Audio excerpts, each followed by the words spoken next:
अल्लाह को याद करता रहता है, हर वक्त अल्लाह की याद में रहता है। अब सोया हुआ भी है, फिर भी इबादत में है।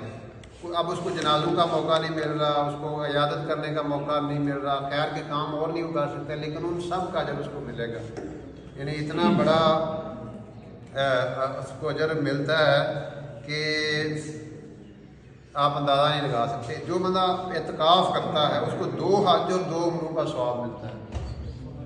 जो बंदा 10 दिन का एतकाफ़ करेगा उसको 2 हज और 2 उम्रों का सवाब मिलेगा।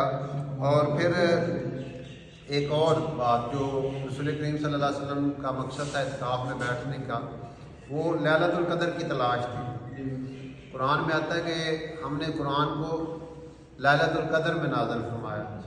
तो ये एतकाफ़ का जो मेन मकसद था वो लैलतुल क़द्र की तलाश थी। एक दफ़ा आपने पहले अशरे का एतकाफ़ किया, जब पहला अशरा ख़त्म हो गया तो हज़रत सल्लल्लाहु अलैहि वसल्लम ने फरमाया कि मैंने लैलतुल क़द्र की तलाश में पहले अशरे का एतकाफ़ किया, तो वो इसमें नहीं मिला, अब दूसरे अशरे का भी एतकाफ़ करें।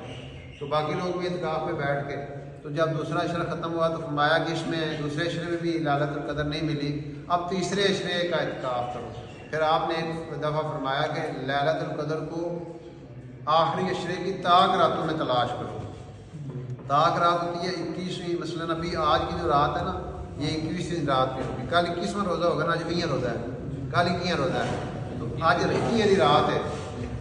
यह रात फिर 23 की रात, 25 की रात, 27 की रात, 29 की रात। और मुख्तलिफ वाक़यात तारीख़ में ऐसे आए हैं कि लोगों ने कभी 21 में इसको पाया है लैलतुल क़द्र को, कभी 23 में पाया है, कभी 25 में पाया है, और कभी 27 में और कभी 29 में भी पाया है।